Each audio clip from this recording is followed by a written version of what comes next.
Shalom, shalom, bien-aimés. Nous continuons avec nos émissions sur la prière. Et aujourd'hui, nous allons parler de comment prier pour s'approcher de Jésus-Christ de Nazareth par la louange.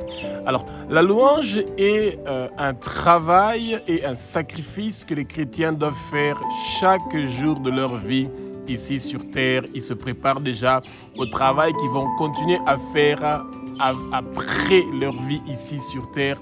Et c'est ça que le peuple de Dieu doit comprendre. Et la louange parle de la grandeur de Dieu, pas de la grandeur de l'homme de Dieu, pas de la grandeur du chantre, pas de la grandeur de la chorale, pas de la grandeur de qui que ce soit. Eh bien, ça parle de la grandeur de Dieu. Les grandes choses que Dieu a fait, les miracles que Dieu a fait, les merveilles que Dieu a fait. Et quand nous commençons pas la prière par la louange, c'est pas seulement chanter à Dieu, non.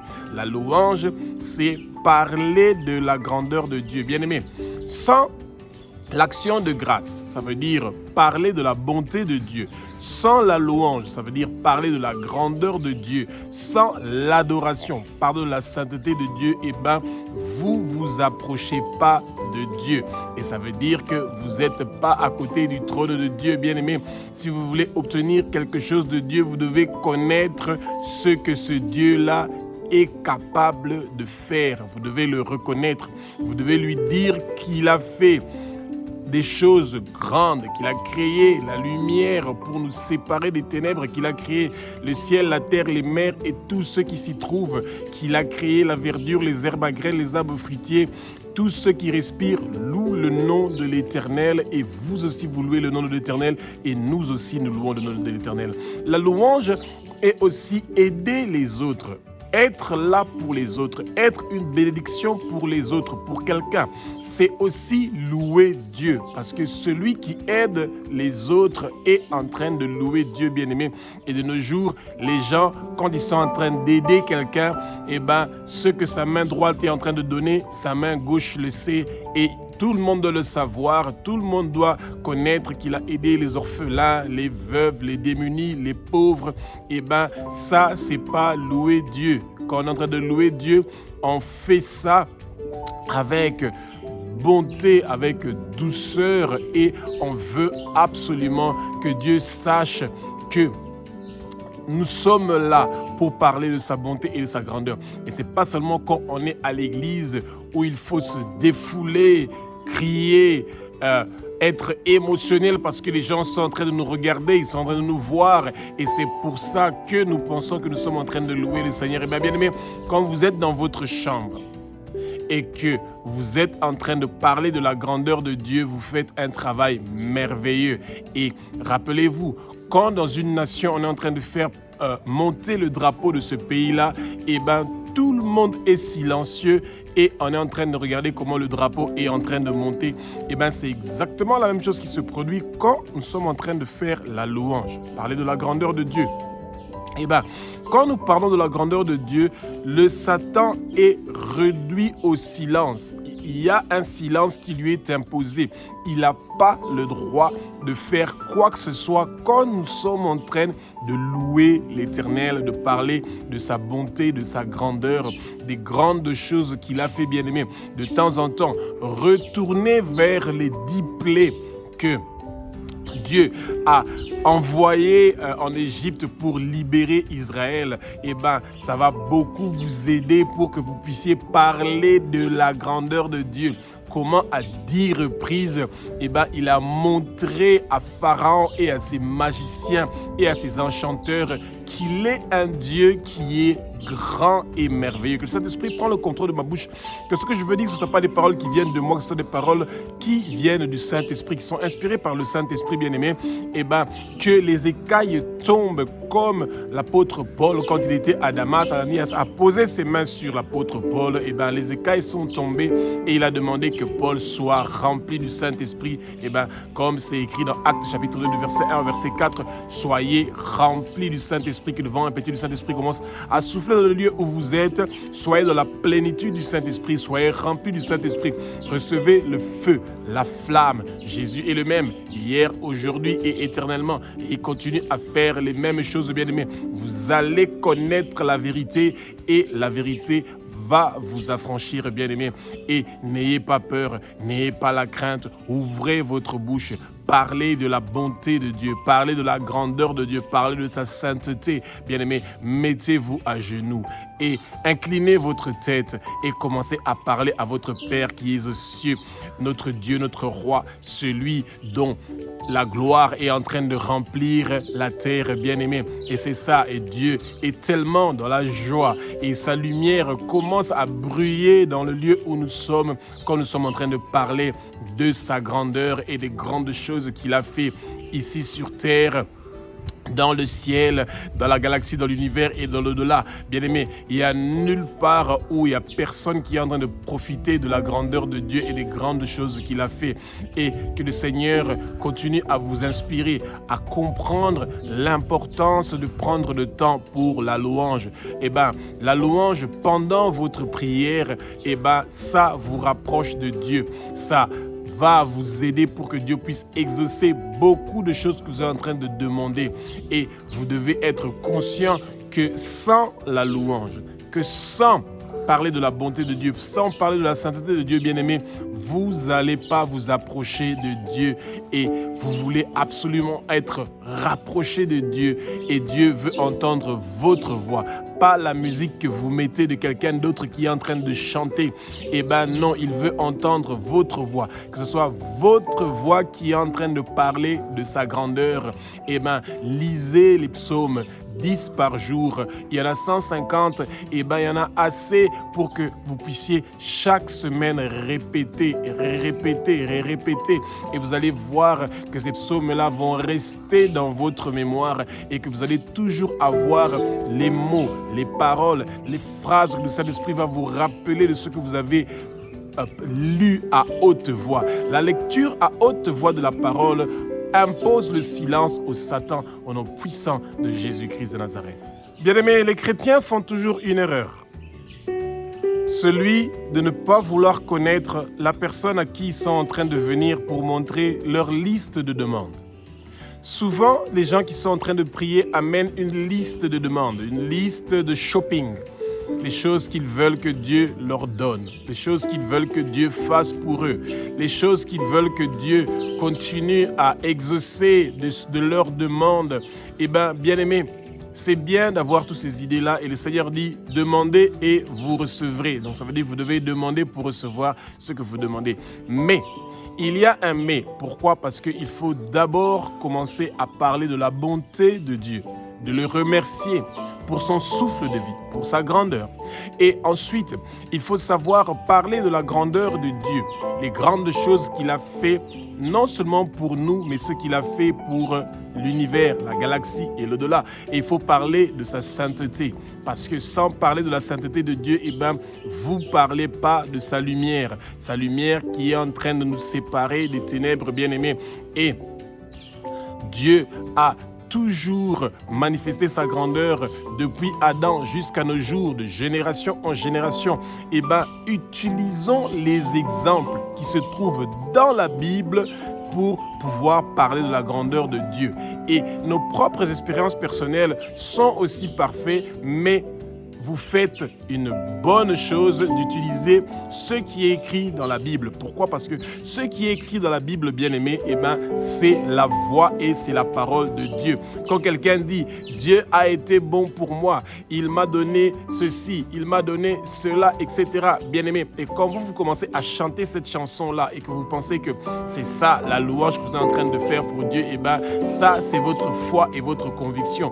Parce que vous n'avez aucune preuve que ce que cette personne-là est en train de dire, si ça a été réellement quelque chose qui vient de Dieu, parce que le Satan aussi bénit certaines personnes de sa manière et il arrache ce qu'il les avait donné ensuite, bien aimé. Mais quand vous utilisez dans votre prière des exemples des paroles qui viennent de la Bible, bien-aimés, vous êtes rassurés à 100% que ces paroles-là sont des paroles qui viennent de Dieu, qui sont inspirées de Dieu.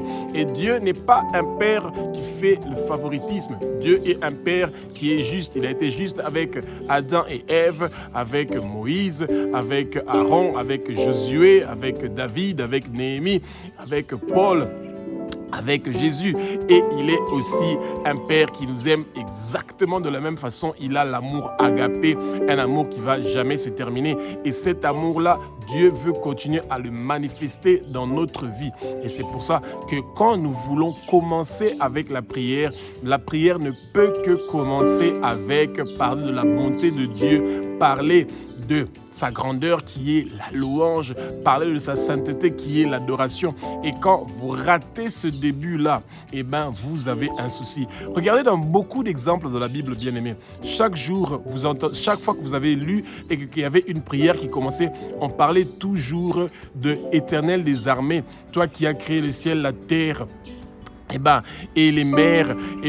Il commence d'abord par parler de la grandeur de Dieu et ensuite il disait ce qu'ils avaient besoin de dire. Et ce n'est pas nécessairement que les prières doivent être longues ou courtes, etc. C'est le Saint-Esprit qui vous inspire de comment vous allez dire ce que vous allez dire. Et quand vous dites au Saint-Esprit de prendre le contrôle de votre bouche et de vos lèvres, le Saint-Esprit va mettre les paroles qui sont nécessaires pour que vous puissiez parler de la grandeur de Dieu. Mais c'est vous qui ouvrez votre bouche, qui commencez à parler, bien-aimés. Et si vous ne trouvez pas les mots, c'est pas grave. Prenez votre Bible. Il y a 150 psaumes, bien-aimés. Et vous pouvez en lire 10 à haute voix, avec puissance et ferveur. Quand vous le faites chaque jour, 10 chapitres des psaumes à haute voix, bien-aimés, vous avez une arme puissante pour rendre et imposer le silence au Satan, bien-aimés. Et ne croyez pas que les psaumes sont pour les catholiques, parce que c'est ça que beaucoup de chrétiens ont mis dans leur tête, que lire les psaumes à haute voix, ça c'est ce que les catholiques font. Non, bien-aimés, chaque écriture, chaque mot, chaque phrase qui se trouve dans la Bible est une arme que Dieu, notre Père qui est aux cieux, notre Dieu, notre Roi, a prévu pour que nous puissions l'utiliser pour sa gloire, pour pouvoir combattre. C'est un instrument, c'est une arme que le Seigneur nous a donnée pour pouvoir combattre contre nos ennemis, pour pouvoir combattre contre ceux qui veulent voir notre souffrance, qui veulent que nos prières ne soient pas exaucées. Ils ne vont pas réussir et prospérer, parce que toute arme forgée contre nous ne va pas réussir et prospérer au nom puissant de Jésus-Christ de Nazareth. Psaume chapitre 22 au verset 3 nous dit que Dieu est saint. Il est saint, saint, saint, l'Éternel des armées. Toute la terre est remplie de sa gloire. Et notre corps, bien-aimé, notre corps est l'Église. Notre corps est le corps du Christ. Notre corps est le temple du Saint-Esprit. Le Saint-Esprit, c'est Dieu, bien-aimé. Et parce que notre corps est le temple du Saint-Esprit, automatiquement, nous sommes programmés à ouvrir notre bouche pour louer l'Éternel. Et l'Éternel siège au milieu des louanges, bien-aimés. Ça veut dire que quand vous ouvrez votre bouche et que vous commencez à louer l'Éternel, bien-aimé, vous allez automatiquement inviter le Seigneur que son trône vienne directement dans le lieu où vous êtes, et il est en train de siéger là. Ça veut dire que sa lumière, sa bonté, son éclat est en train de vous éclairer pendant ce moment-là, et vous avez, bien aimé, une grande présence, une onction merveilleuse du Seigneur présent là où vous êtes, et c'est ça que vous voulez, bien aimé. Et quand vous avez un temps et que vous sentez vraiment que chaque jour vous voulez absolument parler de la grandeur de Dieu d'une façon intense et magnifique, commencez à lire les psaumes à partir du psaume 145 jusqu'au psaume 50. Lisez ça à haute voix avec puissance, bien-aimé, et vous allez voir qu'est-ce qui va se passer. Le trône de Dieu sera là où vous êtes.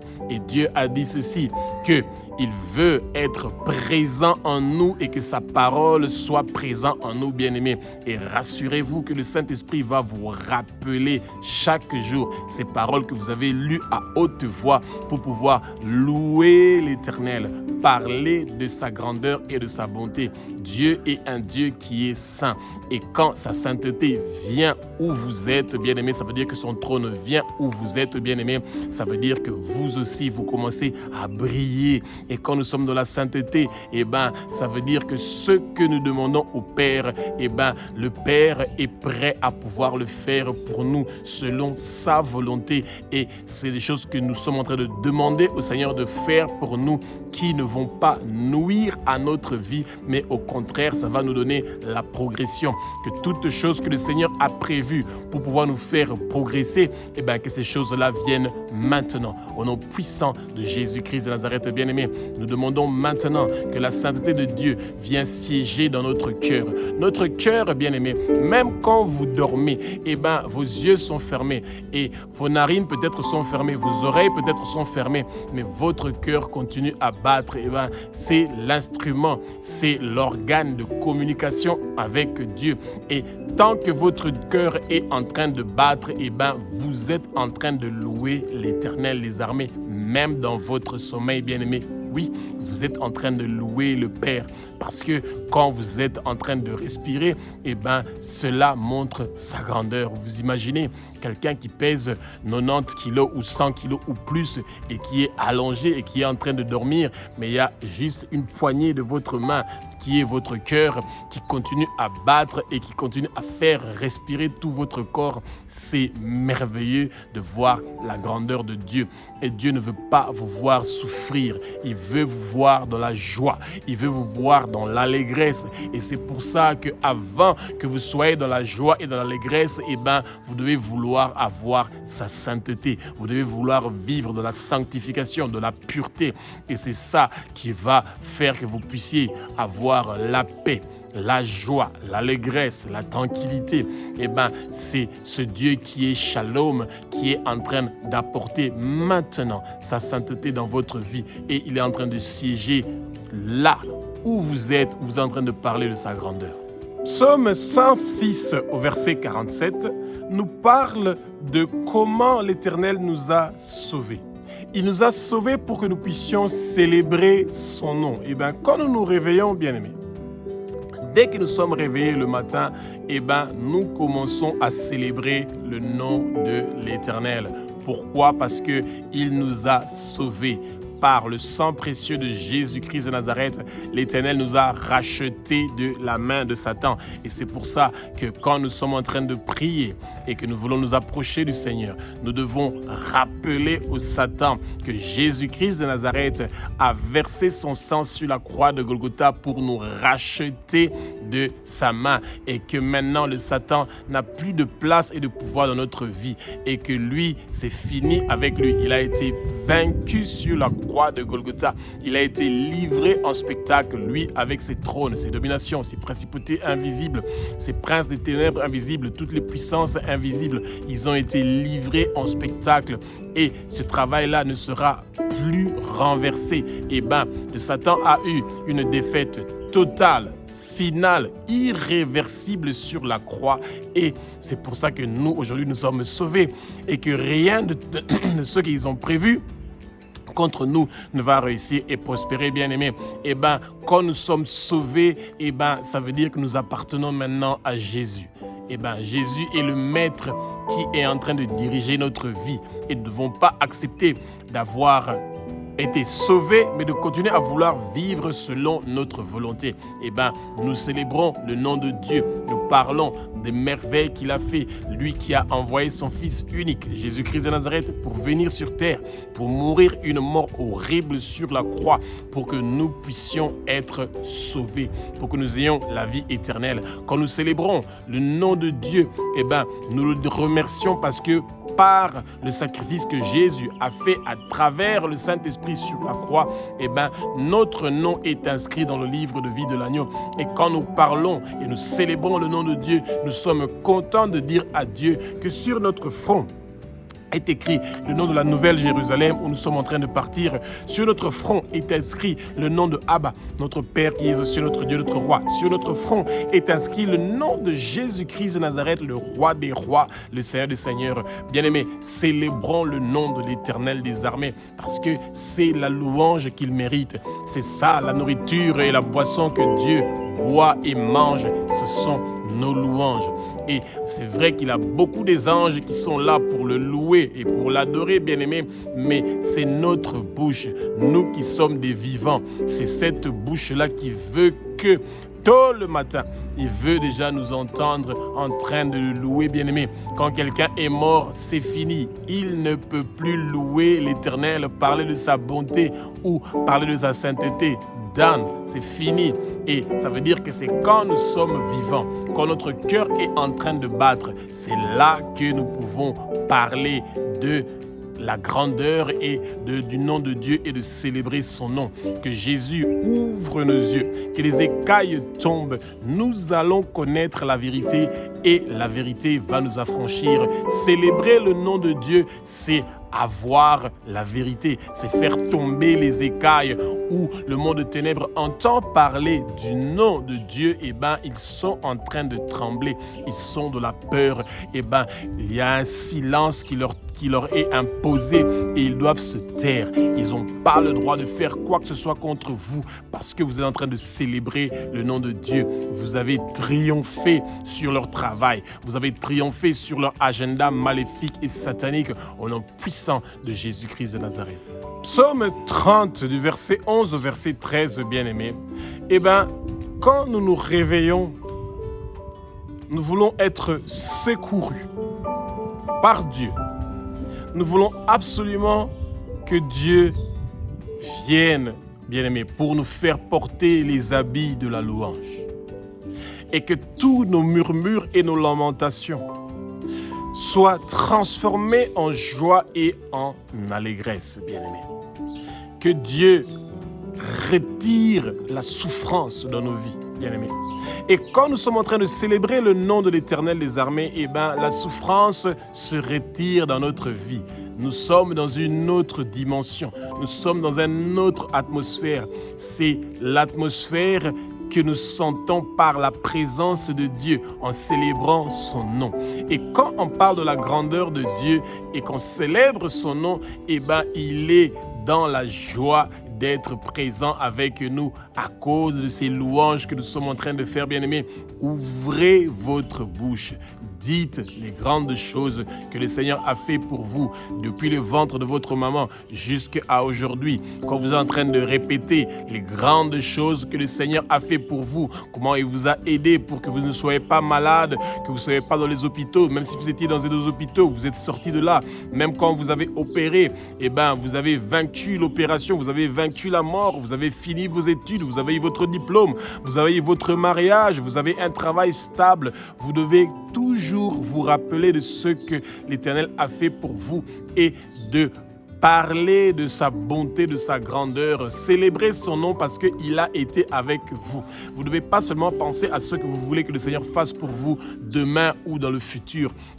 Rappelez au Satan que le Seigneur vous a secouru, qu'il vous a sauvé, qu'il a fait des grandes choses pour vous dans le passé. Ça impose le silence au Satan. Il doit se taire parce qu'il doit écouter ce que Dieu a fait pour vous. Il écoute comment vous êtes en train de célébrer le nom de Dieu. Quand vous parlez dans votre prière, notre Père qui est aux cieux, notre Dieu, notre Roi, au nom de Jésus-Christ de Nazareth, je te remercie parce que tu as combattu pour moi quand j'étais bébé. J'avais toujours des maladies, j'étais toujours souffrant, mais toi, tu m'as donné la victoire aujourd'hui. Tous les gens qui avaient misé que je veux mourir, je suis vivant et je ne veux pas mourir. Je veux vivre et déclarer tes œuvres, je veux proclamer tes œuvres. Mes années sur terre sont multipliées, prolongées.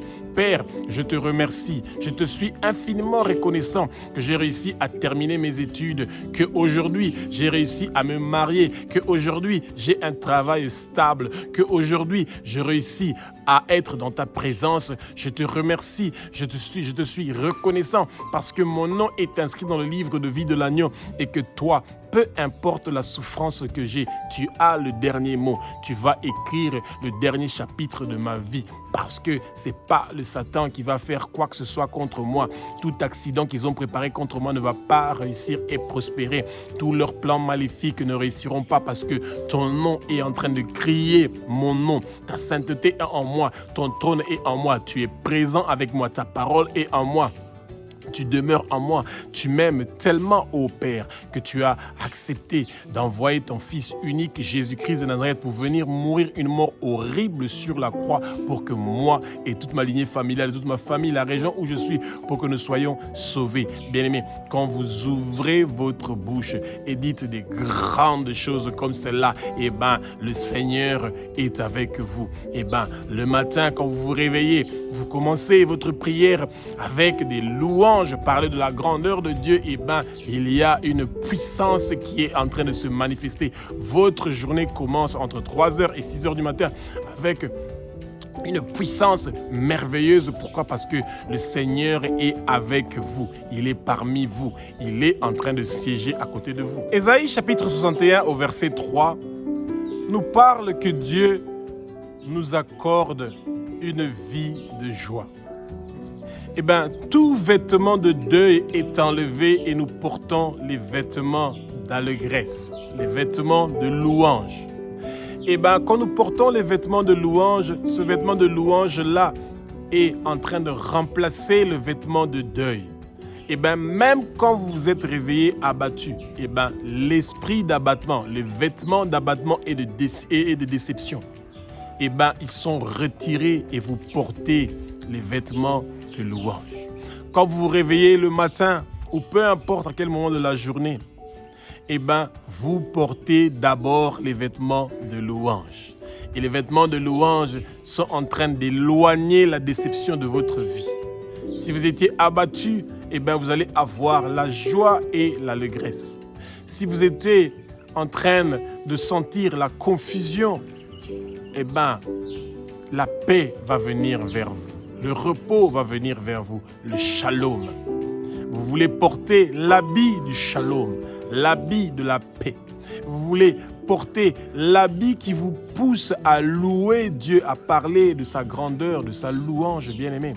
Rappelons-nous que le Seigneur ne veut pas que nous soyons abattus. Il ne veut pas que nous soyons dans la désolation. Il ne veut pas que nous soyons dans la déception. Le Seigneur veut que nous soyons dans la joie. Et que nous ne soyons pas dans la distraction, bien-aimés. Quand vous vous réveillez entre 3h et 6h du matin et que vous commencez à prier, préparer votre journée, eh bien, vous le faites avec vos habits de louange. Tout habit de tristesse, des rêves ou des cauchemars horribles que vous avez eus, que cela vous lâche au nom puissant de Jésus. Et maintenant, soyez prêts, bien-aimés, à ouvrir votre bouche et parler et célébrer le nom de Dieu. Des grandes choses qu'il a fait pour vous pendant votre sommeil.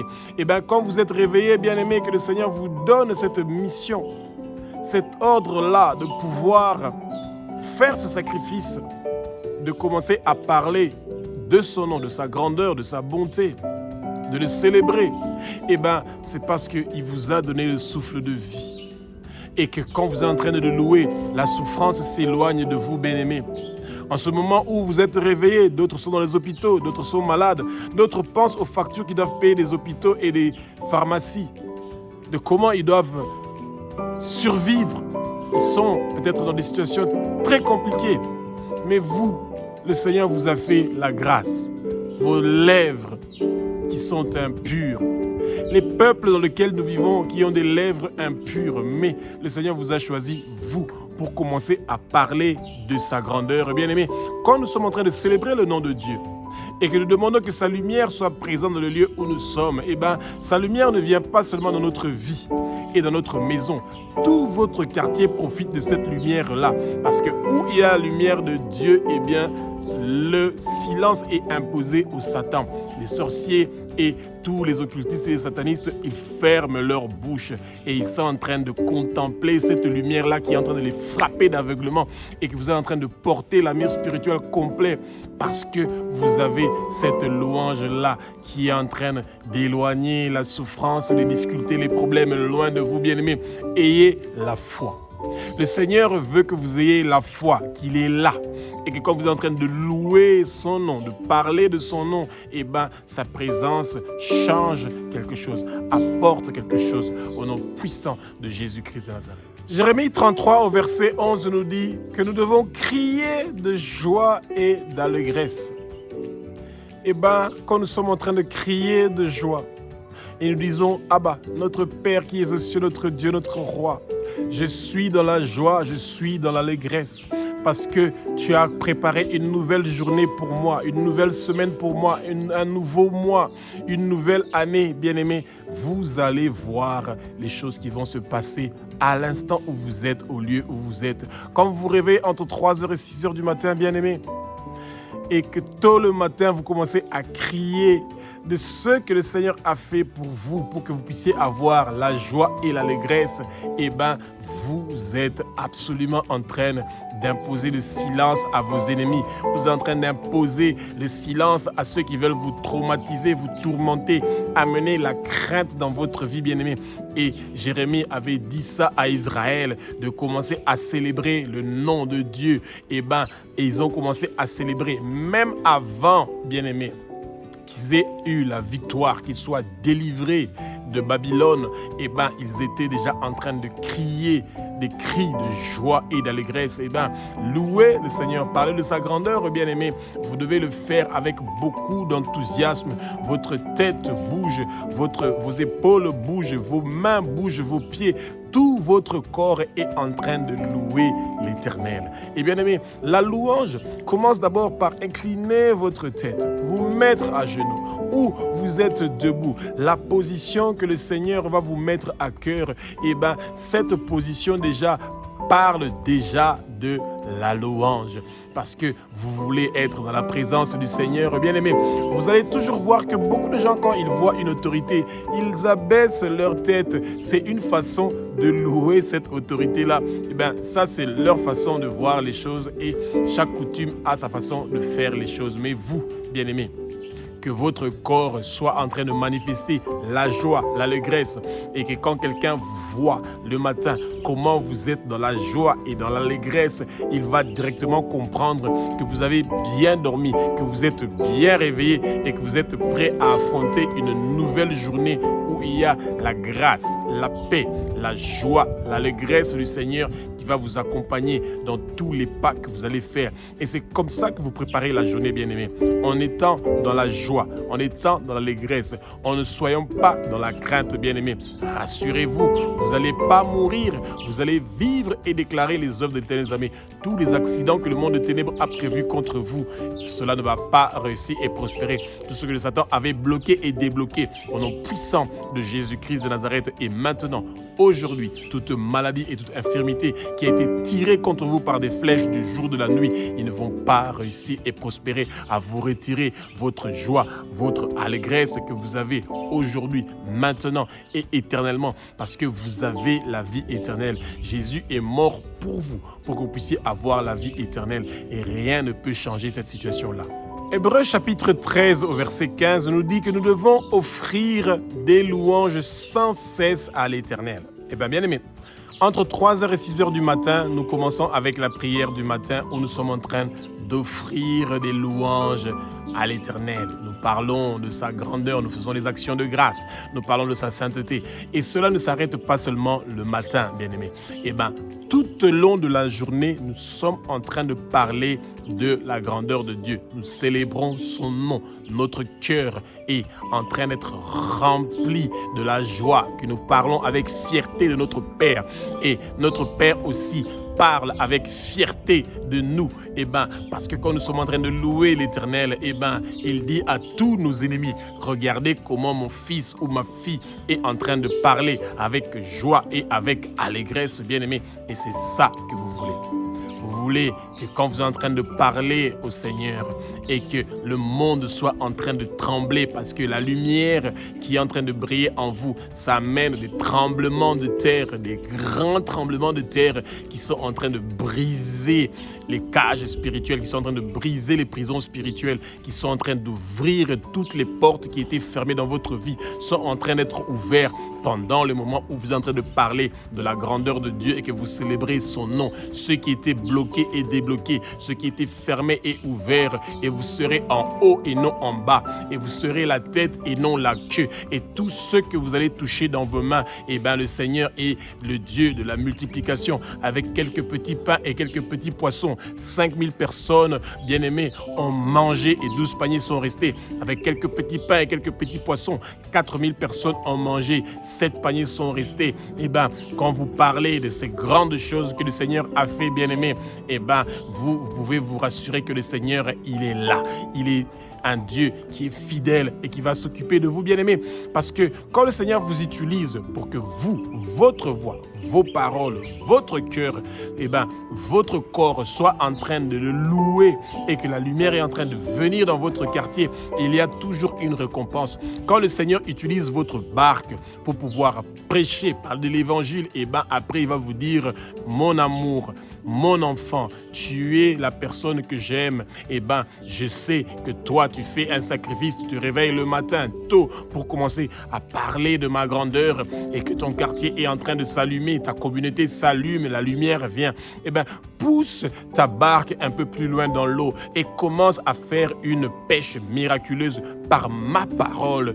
Aujourd'hui, ce matin, ton bateau sera rempli de poissons, de toutes sortes de richesses que tu veux. Tu vas les avoir aujourd'hui parce que tu es en train de le demander avec foi. Bien-aimé, c'est parce que nous n'avons pas la foi dans ce que nous sommes en train de demander. Et le Seigneur veut que nous ayons la foi et que sans cesse nous parlons de sa bonté, que nous respirons, sa bonté, bien-aimé, que nous le louons. Eh bien, quand dans notre travail, dans nos entreprises, les gens nous voient, et bien qu'ils nous entendent comment nous sommes en train de parler de Dieu avec joie et allégresse, ils sentent qu'il y a une lumière et qu'il y a un Dieu qui est vraiment en vous. Et bien aimé, et ça, c'est une preuve que le Seigneur vous a octroyé sa joie et son allégresse que personne ne doit vous retirer, que personne ne vous ôte votre paix, que personne ne vous ôte votre repos. Vous avez droit à l'avoir aujourd'hui. Que tout esprit d'inquiétude et d'anxiété vous lâche, que ça soit lié, enchaîné, déraciné de votre vie et jeté au feu. Et que la joie et l'allégresse viennent maintenant, que le Saint-Esprit prend le contrôle de votre cœur et qu'il remplit votre cœur. Il n'y a plus d'espace dans votre cœur et dans votre corps pour vos ennemis ou pour toute maladie, ou pour toute inquiétude, ou pour toute chose qui cherche à vous déstabiliser au nom puissant de Jésus-Christ de Nazareth. Psaume chapitre 8, verset 3 est un psaume que le peuple de Dieu doit toujours se rappeler. Gardez ce psaume-là en vous et vous devez le lire à haute voix plusieurs fois, bien-aimés. Psaume chapitre 8 au verset 3. Ce psaume-là nous parle de quand nous sommes en train de louer le Seigneur, parler de la grandeur de son nom, il y a la confusion qui part dans le camp de nos ennemis. Et quand nous sommes en train de parler de la grandeur de Dieu, bien-aimé, le camp de l'ennemi est dans la confusion. Ils sont en train d'être dispersés parce que tout ce qu'ils avaient fait pour vous rendre silencieux, c'est eux-mêmes qui entrent dans le silence. C'est eux-mêmes qui sont réduits au silence. C'est eux-mêmes qui doivent fermer leur bouche et écouter comment vous êtes en train de parler avec une joie, une allégresse, un plaisir, que vous parlez du nom de Dieu et des grandes choses que Dieu a fait pour vous, bien-aimés. Et c'est ça, quand vous êtes en train de louer l'Éternel, parler de sa grandeur, des choses qu'il a écrites lui-même dans sa parole et que vous le répétez à haute voix, il y a la confusion qui entre dans le camp de nos ennemis. Et notre ennemi, c'est le Satan, bien-aimé. Celui que nous ne aimons pas, nous le détestons et il n'a pas de place et de pouvoir dans notre vie, Satan. toi et tous tes hommes forts, tous tes démons. On attache vos pieds, vos mains, vos coups et on ferme vos bouches avec des cadenas spirituels. Nous vous déracinons de notre vie, nous vous déchaînons de notre vie, nous vous délions de notre vie et nous vous jetons au fin fond des lieux arides et ne retournez plus jamais. Bien-aimés, ouvrez votre bouche, dites au Seigneur que me voici. Je suis là, utilise-moi comme ton instrument pour aller partout dans le monde entier, pour emmener des âmes dans ton royaume, pour que les gens quittent les ténèbres et qui se tournent vers la lumière. En ce matin d'aujourd'hui, entre 3h et 6h du matin, quand vous êtes réveillés, bien-aimés, c'est parce que vous voulez commencer à parler de la grandeur de Dieu. Vous voulez commencer à dire les grandes choses qu'il va faire, bien-aimés. Eh bien, quand dans votre quartier, vous n'avez pas entendu des gens qui sont morts, des pleurs, des lamentations, que les gens sont en difficulté ou quoi que ce soit, eh bien, c'est parce que votre prière est en train de faire quelque chose. Même si vous ne voyez pas directement les résultats, mais soyez rassurés que la lumière qui est en train de vous visiter pendant les moments de louange, cette lumière-là est en train de faire des choses tout autour de vous. Quelque chose se passe, bien aimé, et c'est pour ça que vous ne devez pas arrêter. Vous devez toujours vous rappeler, dès que vous vous réveillez, commencez à parler de la bonté de Dieu. Commencez à le louer, à parler de sa grandeur, des grandes choses qu'il a fait. Commencez à parler de sa sainteté, que sa sainteté vienne, que la sainteté de Dieu vienne. Il est saint, saint, saint, l'Éternel des armées. Toute la terre est remplie de sa gloire. Le monde entier est rempli de sa gloire. Vous êtes remplis de sa gloire. Nous sommes remplis de sa gloire. Et nous sommes maintenant dans la joie. Et nous sommes maintenant dans l'allégresse parce que Dieu est en train de se manifester dans notre vie et que tout agenda du monde de ténèbres qui était prévu pour nous donner la souffrance en cette journée d'aujourd'hui, en cette semaine, en ce mois, en cette année 2026, ils ne vont pas réussir et prospérer parce que la lumière du Seigneur va nous accompagner tout au long de cette année et dans chaque moment de notre vie. Et nous sommes plus que vainqueurs par celui qui nous a sauvés et nous avons le triomphe au nom puissant de Jésus-Christ de Nazareth.